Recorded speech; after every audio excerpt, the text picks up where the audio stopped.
Hello to everyone. We're just letting folks roll in from the waiting room. We'll give another few seconds to let us all crawl through the pipes of the internet into this Zoom room. I'm Ann Doherty. I'm the Gender Equity Liaison for the Office of Diversity, Equity, and Inclusion here at the Larner College of Medicine. I'm so happy to have all of you in this virtual room with us. We are winding up our Gender Equity Education Series season with this important session from our own Dr. Mary Cushman on gender bias in publishing. And we're very excited to bring this topic to you. We do have another offering. It will be the final offering of the Gender Equity Education Series, which will be on May 12th. And this will be a panel discussion with women in medicine and science from across the UVM campus. And they'll be discussing their professional and personal journeys in medicine and science. So stay tuned for an announcement on that. And it goes without saying that having leadership who's truly interested in equity and inclusion is instrumental and critical in moving our institutions forward. And we're so lucky here at the Larner College of Medicine to have buy-in and support from our dean, Rick Page. He's a tremendous supporter of diversity, equity, and inclusion, and understands that we'll be more successful if we can function as an inclusive and just community. So I'm going to ask Dean Page to say a few words now. Thank you very much, Dr. Doherty. Hello, everyone. I wish I could see you sometime in the future, not too distant. That will be the case, I hope. I just like to block these hours out. Among other things, I learned something.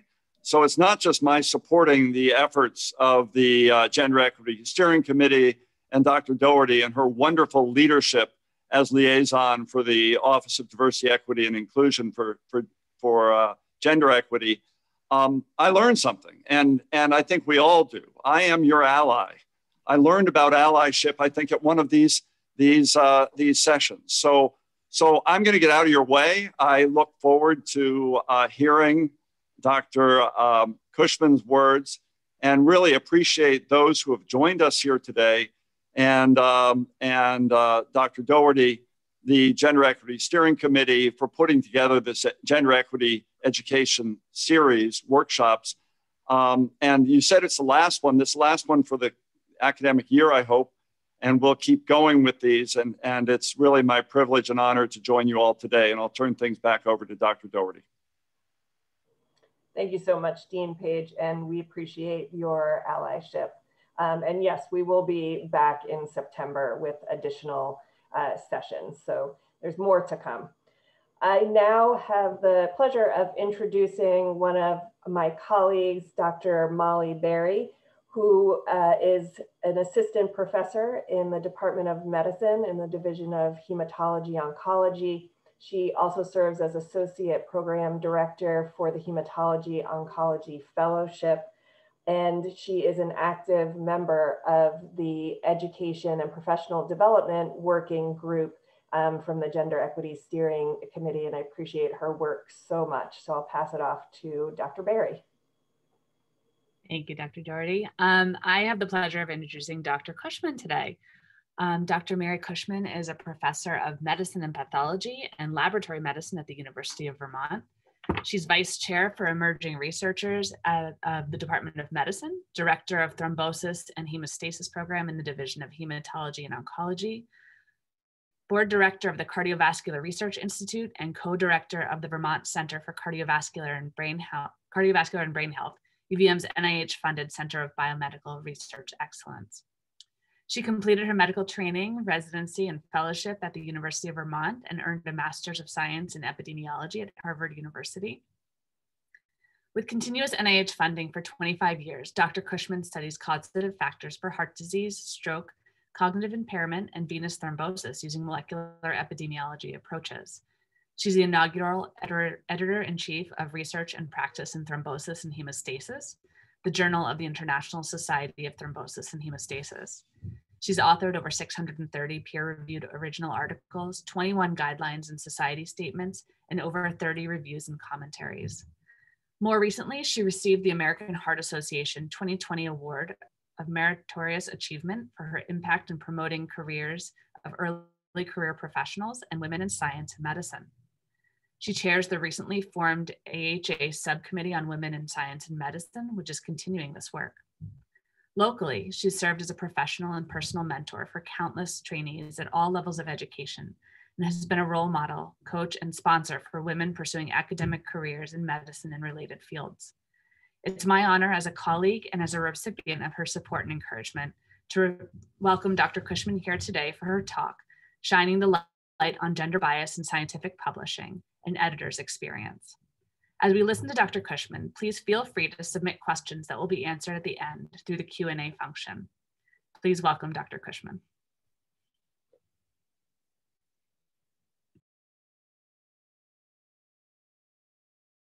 Thank you so much, Dr. Berry, and thanks to the organizing group for inviting me to give this talk today. I've really enjoyed this gender equity series, and it's just an honor to be able to share what I've been doing in this space with you, in particular in the area of gender bias in scientific publishing.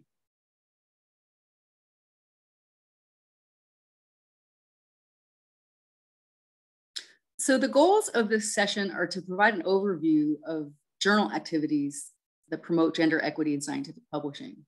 And this is really based upon my experience. And it's not an exhaustive literature review, but I'll sprinkle in literature findings with literature findings that we've contributed in the past few years in this area. And I hope via the stories I'm going to tell to stimulate your thinking on this topic in your own spheres.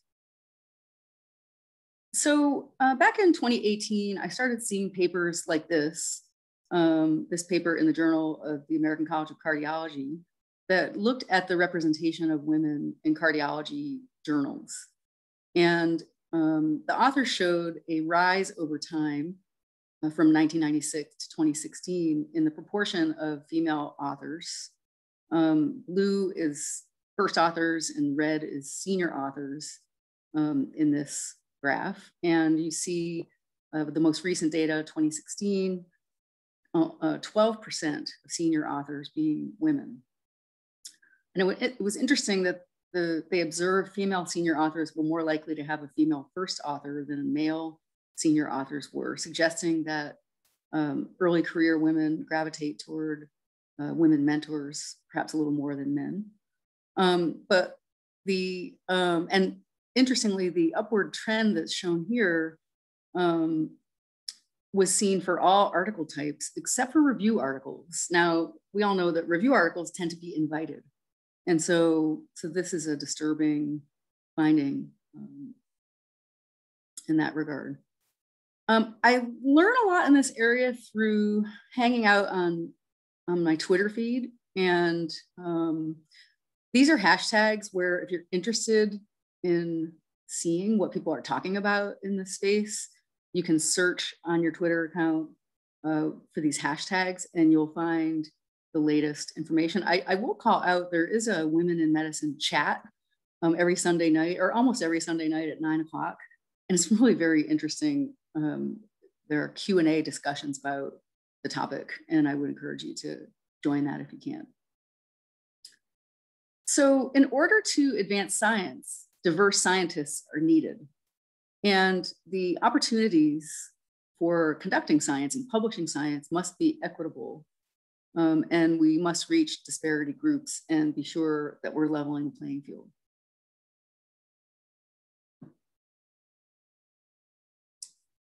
So I was very fortunate to become editor of a new journal back in really the fall of 2016. And this is a journal for one of my scientific societies, the International Society on Thrombosis and Hemostasis.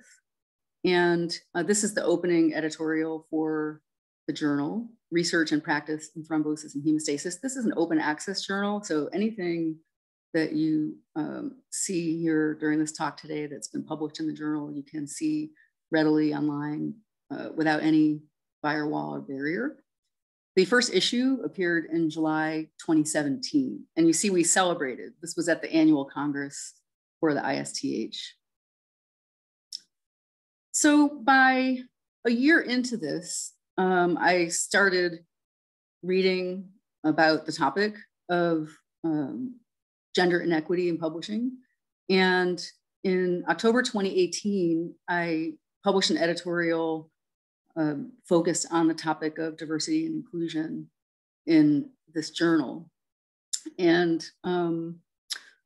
you know, my framing for this also was stimulated and encouraged by several years of participation here on the Dean's Advisory Committee on Diversity and Inclusion, the DACD, where I just learned so much about just approaches to thinking about this topic.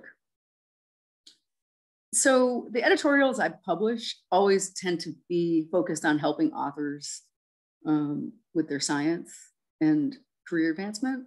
And so in this one, we looked at our data, and my hypothesis from the start in this journal was that a culture of inclusion in journal leadership would translate to inclusion in general of authors, and in this case, specifically women authors. And that I'm a female editor-in-chief is one step toward this, with the notion that women might feel more inclined to submit their best work to a journal led by a woman. The associate editor group meets every month, and we discuss diversity, inclusion, and unconscious bias in peer review on a regular basis at our meetings. And you see on the right, the associate editors are equally distributed between men and women. And the editorial board, when we started, also was close to even, about 45% women on the editorial board. We looked at the percentage of women authors in this first year, and of 648 authors, I really went through and assigned gender based on the person's name, which isn't the best way to do it, but it was the only way I could do it at the time. And so we found that 43% of authors were women, and that the proportion was a little higher amongst first authors than senior authors. Amongst invited authors, the proportion was similar to the proportion of senior authors of uninvited works, so 42% compared to 39%. So we discussed this in the editor group and set a goal to attain similar proportion of women as that of the membership of the society, kind of a good benchmark to go by. So 45% of women of the society members are women. So we set that as a goal for these different categories of authors. We looked at the representation in other journals that were publishing data, and there was very little information at the time, but you can see on the left, the Lancet between 2014 and 2017 had about 32% women authors, a little less first and last author, the last author position being considered as senior author. Lancet Hematology, which is a journal that has a high proportion of women in leadership, similarly around low 30s% for overall authors, lower proportion of women senior authors. And this is the data I showed you already, the cardiology journals being lower. Cardiology as a field does have less women than men, maybe less, hematology is a little more even, a little higher proportion of women in hematology. And if you look at our journal, I think we were pretty happy to see that we were doing better than these other journals, but still not good enough. We're not up at our 45% goal. So the following year, I decided I'm going to do an editorial like this every October. And so here's October 2019. We had discussions among the associate editor group and came up with a statement on diversity, equity, and inclusion that is on our website. And you can see it here. We believe that diversity in all forms will advance scientific discourse, and we commit to building a publishing culture of diversity, equity, and inclusion for a variety of types of contributors, and also editorial board members, associate editors, and peer reviewers.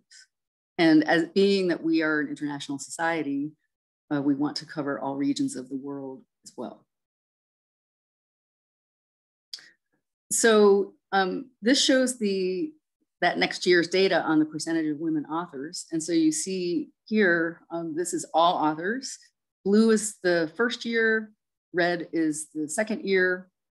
And you see that we're maybe inching up, a significant increase in the number of, or the proportion of first authors that are women, and about the same for senior authors in terms of the proportion women. However, when we looked at the invited authors, so authors that we invite to do review articles or commentaries, we saw this trend that when I first noticed it really bothered me. So the senior authorship position for invited works is really the person who's being invited. And I saw this reduction. Similarly, and tracking with that is a reduction of first authors and overall authors. So women often tend to bring other women along, as I mentioned earlier. So I had to do some statistics on this because it really bothered me. And the numbers were relatively small, so the difference was not statistically significant, which was reassuring. But we had a chat. We spent a fair amount of time on a monthly meeting just talking about what was going on with this. And we set a goal to reverse the trend. So, if you're not looking at the data, you can't fix it or improve it. So we emphasized reviewer invitations to women. And we looked at our editorial board as well at the same time. We were becoming a little more established as a journal. And so when we did do our annual review of the editorial board that year, we did retire some people and brought new people in. And with that, we increased the proportion of women on the editorial board to just over half. And, people on the editorial board they peer review more frequently, and we encourage them to submit and publish with us. So this is one step toward helping. And we began collecting data on self-reported gender from authors and peer reviewers so that we could reduce any misclassification in our data that is based upon name. So here's this past fall, October of 2020, and the title of the editorial for this past fall, Diversity, Equity, and Inclusion in Publishing. And here we are we're getting more bold, calling thrombosis and hemostasis journals to action in support of women. And I'll get back to that after I show you the subsequent publishing data for ourselves. So here's this graph that looks familiar to you now. The blue is the first year, red is the second year, gray is the third year. And what you see here for all authors, this slight inching up of women. And for senior authors, rise in the proportion of women for all authors. And when you look at the invited articles, we really overcompensated maybe, but that's okay. So note that the senior authors of invited articles, otherwise AKA the person who was invited, was close to 60%. And with that, the overall authorship of invited articles went over our target of 45%. So we were happy with that, and we're continuing to try to hold the gains with that. And as well as continue to encourage overall submissions from women. Now, last spring it's amazing, it's been a year. since more than a year now since the pandemic hit. And there was a great concern in the spring about the challenges faced by women scientists owing to the pandemic, with children coming out of school and the challenges of running a household in combination with advancing a career in science, especially for younger women who are less well established. And there were reports emerging of an increased gender gap in publishing affecting women. So I wanted to look at this, and we analyzed our data from last spring and published an extra editorial on the topic of diversity in the spring.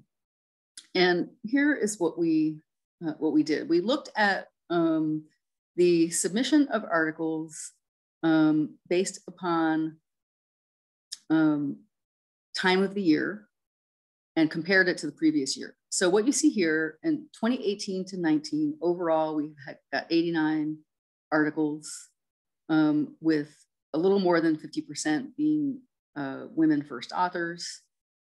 We looked at just March to May of 2019.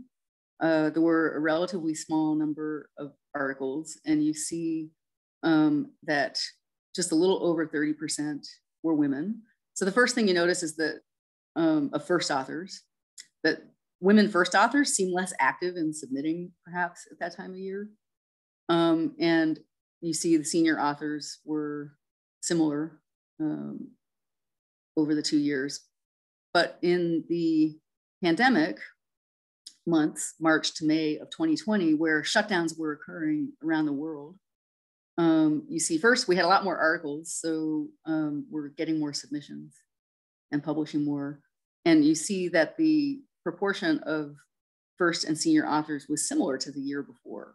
Again, small numbers, but reassuring that at least for our community, the gender gap did not seem to be impacted by the pandemic. Now, we looked separately at COVID-related articles. So, COVID-19, serious coagulation abnormalities recognized from the very beginning in China. And this really energized the thrombosis and hemostasis community.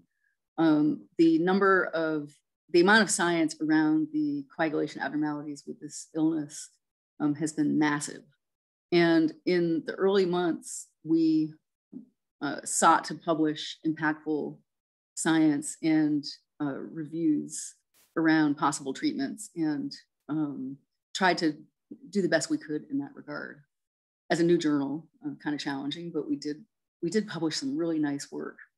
And what we saw when we looked at the author gender of COVID articles, so here you see 23 articles, we saw a lower proportion of women first and senior authors compared to the overall article submissions during that time.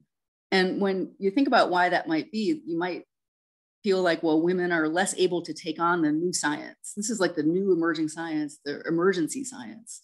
And perhaps women are less able to take it on quickly. But the alternative kind of hypothesis is that women might be more circumspect on submitting their work quickly. They're more careful. And I think that's borne out in other literature. And we're not aware of other data for hematology, although there has been other data published from other areas suggesting that the gender gap worsened during this time. So where's the influence and where are the women experts? I want to turn a little bit to the evaluation of science and tell you a few stories about that.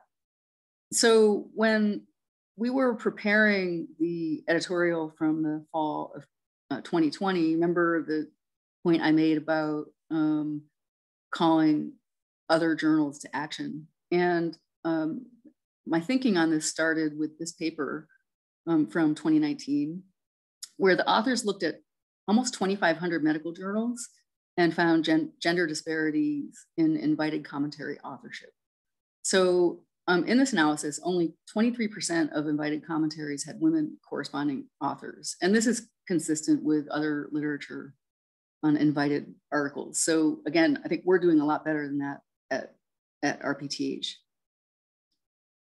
The authors found that the odds of an invited commentary authorship were 21% lower for women compared to men. And that is adjusted for scientific expertise, H-index number of publications by the scientific community who are in the analysis.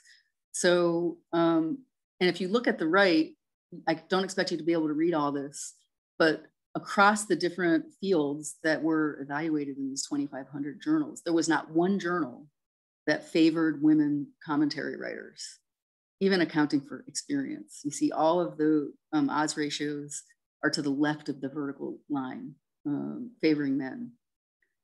And amazingly, the disparity was greater for more senior women. So for every decile of years active, that odds ratio favoring men favored men more. So senior women were even less likely to be asked to write commentaries than women with less experience.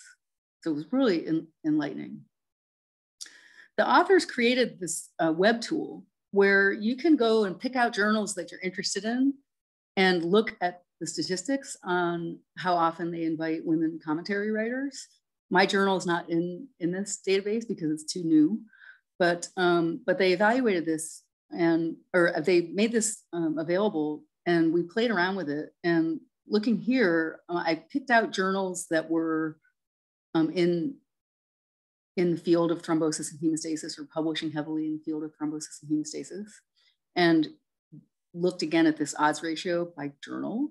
And you see a couple of journals that actually favored women commentary writers, but the size of the circle here corresponds to how many commentaries there were in that journal. And they published very few. I think this journal only had 3 commentaries total, and maybe 2 of them were by a woman. And so the plot here is that odds ratio that I showed you before, where the odds ratio below 1 indicates that male commentary writers were preferred. So you see they all pretty much are like that, except these 2. But it's plotted against the journal site score, which is a metric of the influence of that journal in terms of citations. And so you see this correlation with site score, such that journals with better site scores, in other words, the journals with more impact seem to be closer to that odds ratio of 1, such that they might be more likely to be inviting women, even though they're still favoring men. So I thought this was really interesting to play around with. And I would invite you to look at this website if you're interested in looking at the journals that you publish in. So we looked at the journals in our field, the ones I showed you on the previous slide. And my collaborator, Elizabeth Pendlebury here, went through all of these journals and tallied up the percentage of women on the editorial board, which was a kind of a gargantuan task because it's not easy to get that information. You have to kind of look through each person, and again, assigning based on name or information on the person's website. And we looked at the number with women editors-in-chief, and only 3 have a women editor-in-chief. 1 has 1 of each, have co-editors-in-chief. And here are the odds ratios that I showed you before. We sought to determine whether there was a correlation of the percent women on the ed board with the likelihood that there would be more women commentary writers. And we could not demonstrate a correlation there. So this odds ratio did not correlate with the percentage women on the ed board. And that's actually not uncommon. Having more women isn't necessarily reducing the potential bias in who gets invited to do these types of articles.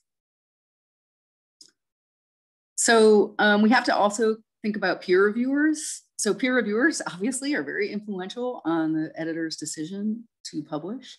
And this piece in Nature back in 2017 brought this to light, that journals invite too few women to be peer reviewers. So we looked at this, and amongst the top 100 peer reviewers for RPTH, based upon, we based that top 100 on the number of invitations. So the 100 most invited peer reviewers, 35% were women. So, it's lower than the membership of our society. Not that all peer reviewers come from our society, but that's our benchmark for what we think is acceptable. And it's interesting, we looked at the reviewers who agreed to review 4 or more times, just as we kind of labeled that or kind of define that as an engaged reviewer. And 43.5% of those were women. And of reviewers that completed 4 or more reviews, 46% were women. So closer to the membership stats of the society. And the participation of women peer reviewers increased over time as well. So the findings suggest that of reviewers who are frequently asked to review, women were more likely to agree and return their reviews than men, which I thought was interesting. Now, I'm not the only editor who's thinking about these things, fortunately. And this is data from eLife, which is a very prolific journal, and it's based on over 7,000 submissions. And they looked at whether peer reviewer gender was important. And they found that when all reviewers were male for a particular article, the acceptance rate was higher for male than female corresponding authors. So giving the impression that when the peer review was dominated by men, they tended to favor articles where the corresponding author was a man. If the reviewer team was mixed gender, then the disparity was smaller and not statistically significant. They also showed that of these 7,000 some papers, all female review teams were rare, only 1.2% of papers. So they couldn't really conclude much about that. But really illuminating that it was unusual to have all female review team. And adjusting for other factors, they found that when with all male reviewers and a male corresponding author, papers were 20% more likely to be accepted than articles that had all male reviewers and a female corresponding author. And there was no association for mixed gender reviews.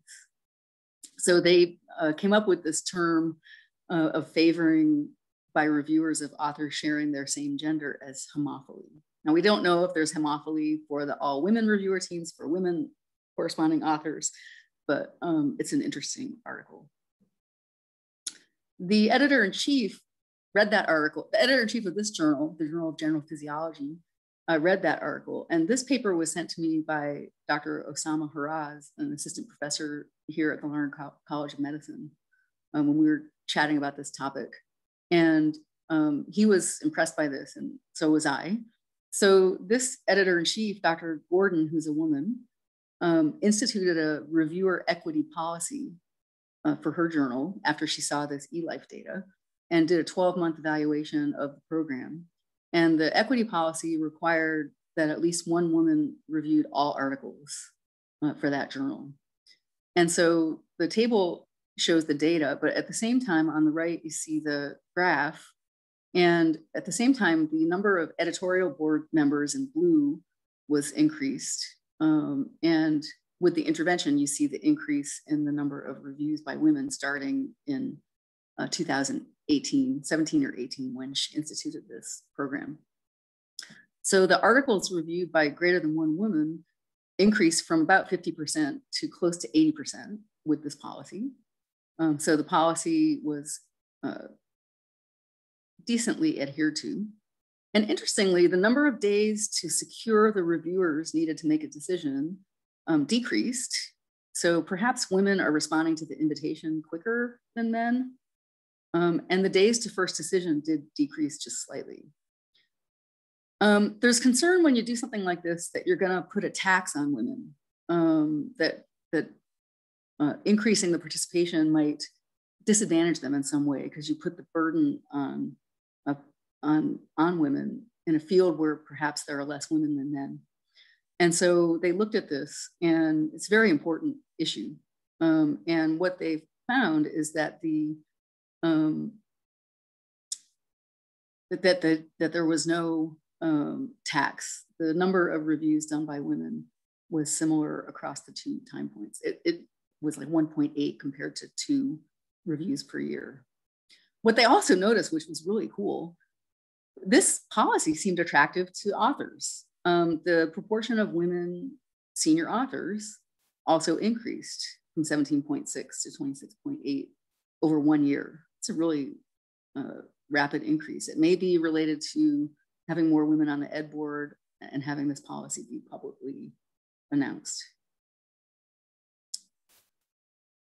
So with that, and actually this, I was thinking about starting a similar policy with our journal. I think we have pretty good representation of women reviewers, but I think this idea of having at least one on every article is something that we might try as well.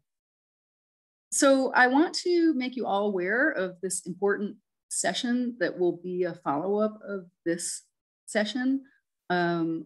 And you see the title here, UVM Women in Science, Making Connections Across the Green. I think any efforts we can make to have connections across campus outside of a health sciences campus is really important. And this discussion is going to continue on May 12th. You should start seeing announcements about this next week. The organizers have assembled this amazing group of women panelists.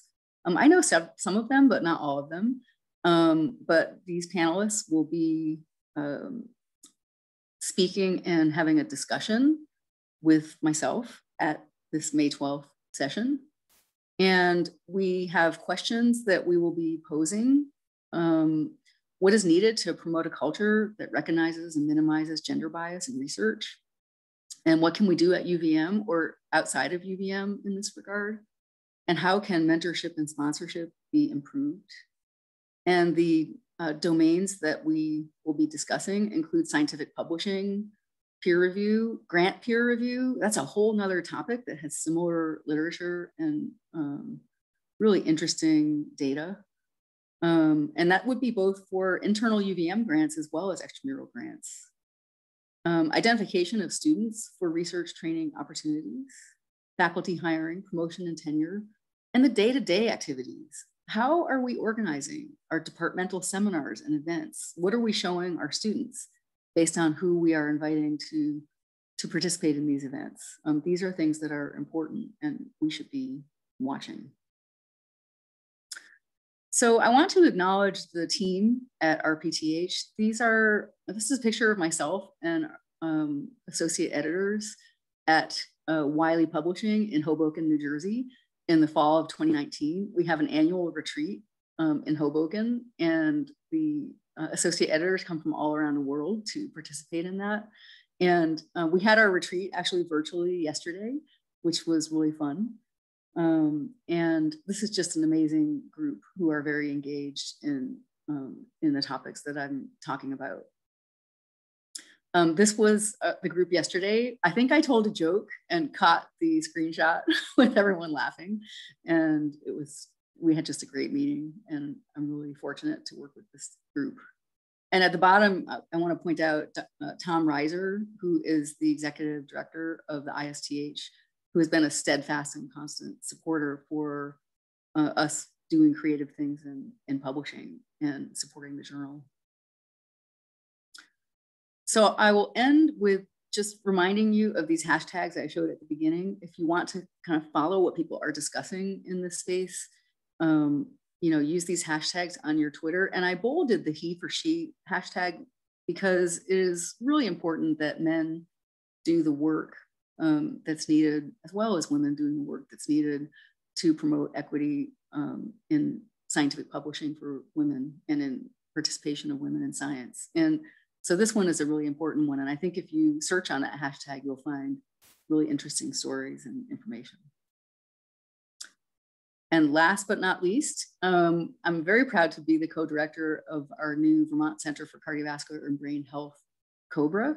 And we have our first annual symposium on June 3rd and 4th. And I welcome you to come. If you don't see that information broadcast, just send me an email and I'll make sure you get on our list to be included. So thank you for your attention. And at this point, I'm going to unshare and I'll be happy to take questions.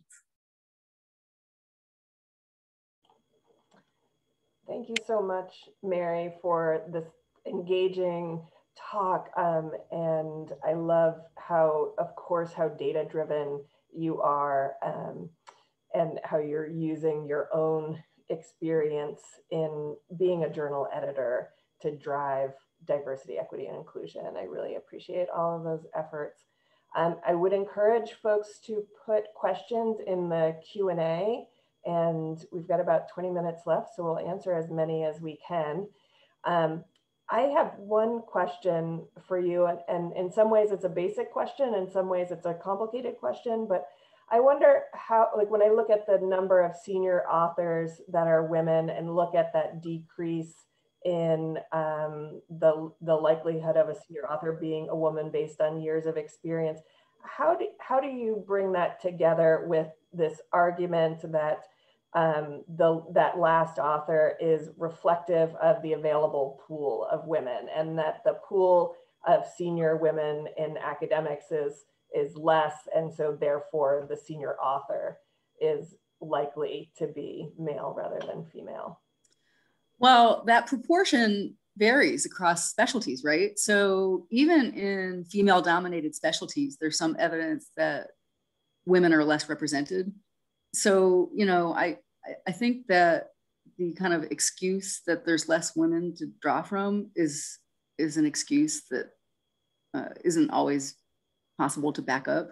You know, of course, there are other fields that are extremely male-dominated, like cardiac surgery, for example. So, you know, I think it's a difficult topic, but that's why we have tried to kind of standardize what we view as acceptable based upon the membership of our society. And, you know, so you can do that in a specialty journal. In a more general journal, I think the editors just have to try harder to be sure that they are identifying the people who need to be given that opportunity. Thanks. I mean, that's my take on it. Yeah, I tend to agree. I think that if the women are not in the pool that you're looking at, then you need to bring them into the pool.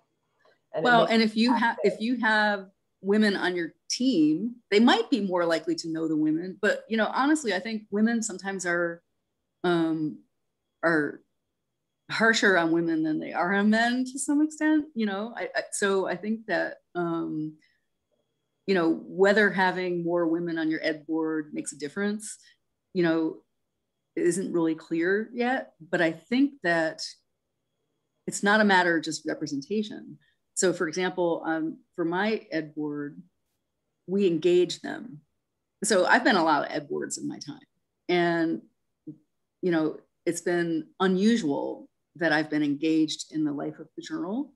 You know, I've been on the circulation ed board for years, and they do a decent job. They invite everyone to an annual meeting where they present data and have a discussion.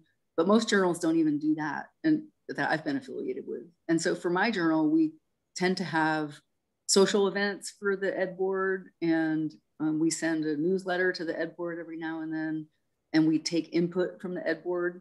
And so they feel like they're part of the journal. And so by that, I think they would submit more often and review more often and be more available to us. So in that regard, the gender mix might make a difference. Whereas at a journal that doesn't pay much attention to its ed board, the gender mix wouldn't matter. And I think that leads at least partially into a question from the audience. Has any research gone into identifying some of the methods that may be used by more influential journals to minimize bias, given the trend of smaller gaps in journals with higher site scores?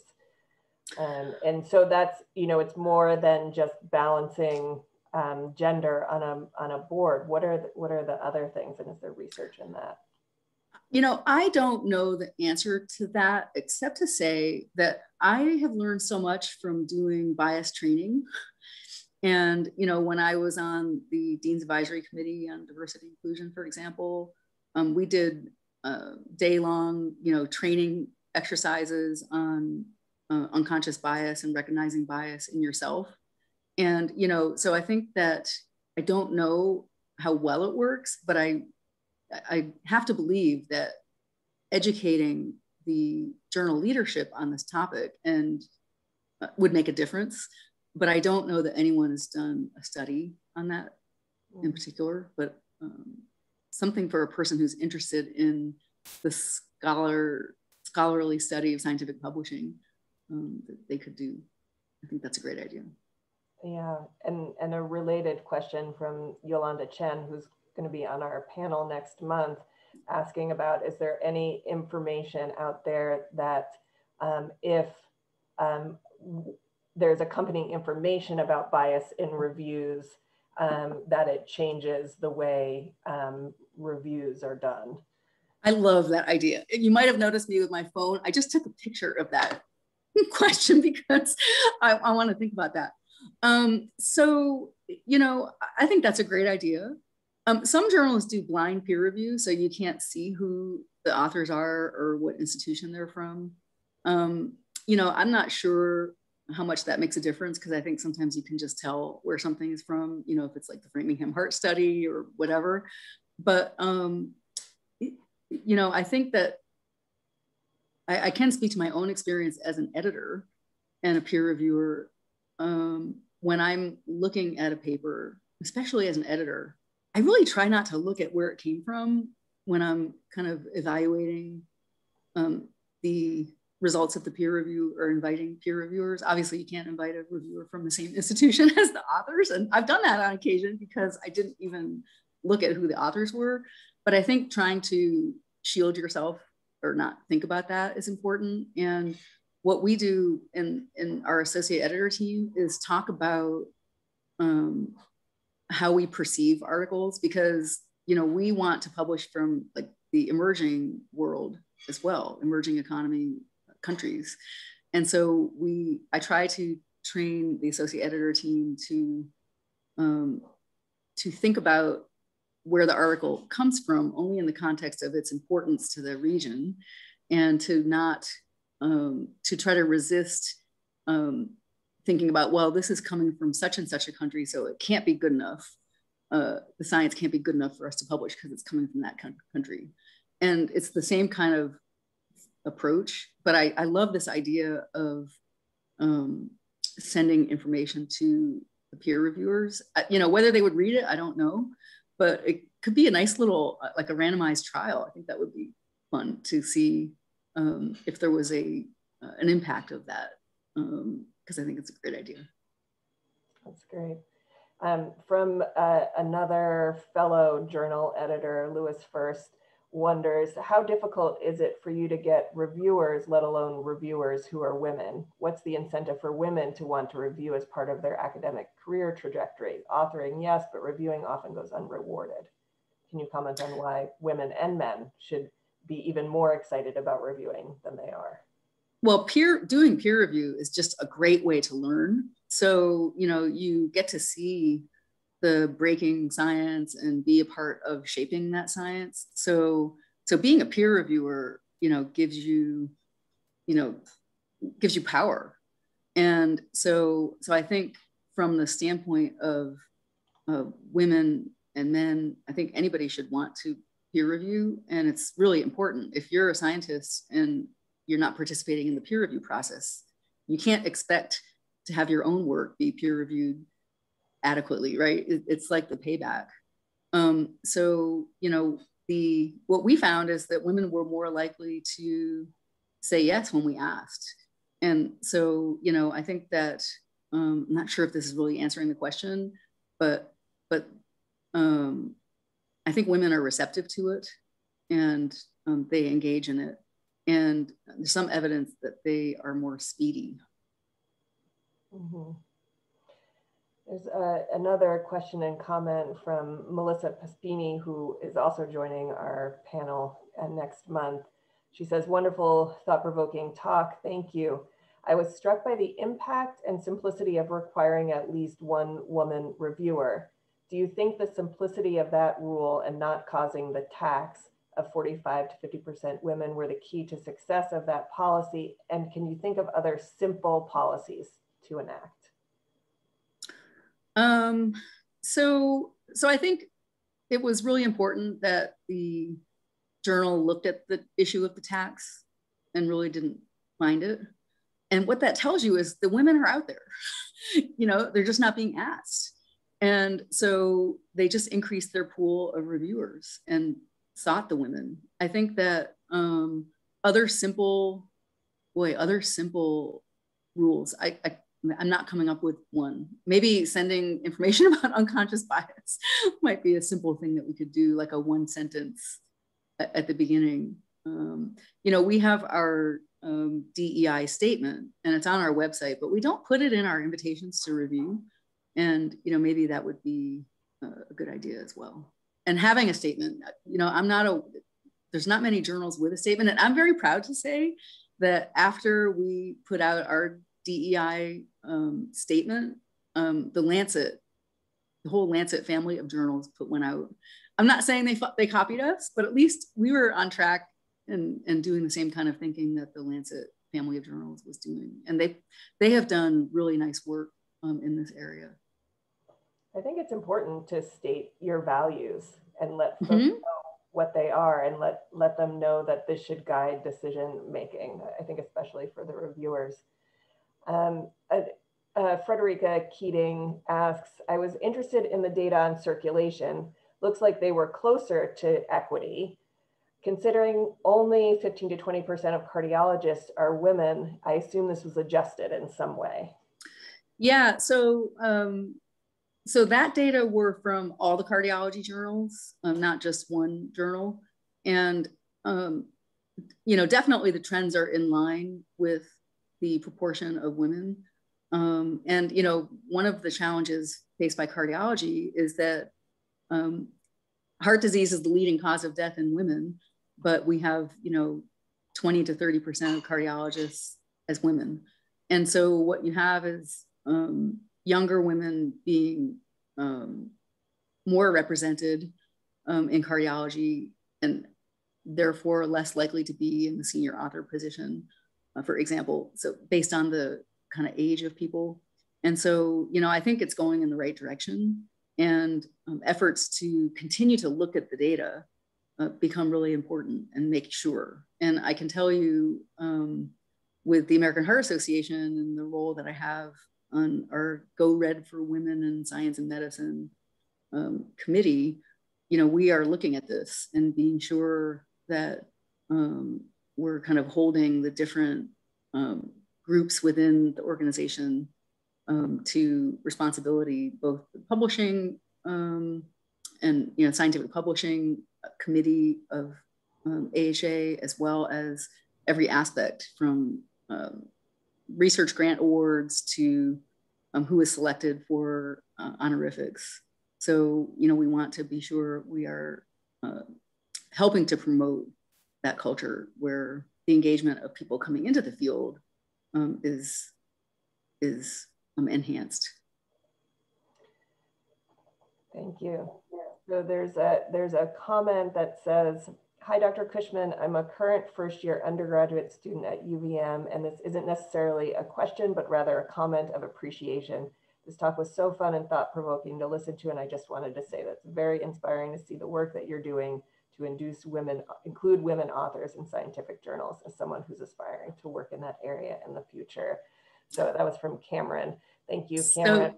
Yeah, Cameron, thank you for that so much. And, you know, I am a double alum of UVM, as I think you heard in the intro, and I'm so glad that you're here. And I hope that you'll take something with you of this forward in your education, and best wishes. Yeah, we're excited about our next session in part because we're making connections with other faculty, but also that it opens us up to having conversations with students from across the campus. Some might know that we don't often interact with undergraduates at the College of Medicine, so it's great to have you here, Cameron. There is just one more question, and you talked a little bit about it before. Mark Fung is asking about the impact of being blind to name and gender on authors during review. He says blind auditions have been revealing in orchestras. I wonder if you have any more comments. Yeah, I'll be honest. I don't have literature on that handy in my brain. It seems like a good idea. It's difficult to blind in some sense. And actually, women write differently than men. And, there's things in our subconscious that we don't recognize in that regard. And so, and I can tell you a related story. I know Robert Wood Johnson reviewed all of their grant programs and eliminated any kind of gender biased language in their calls for applications and in their instructions for applications. And just that process alone enhanced the numbers of women submitting and the numbers of women funded. And so, I think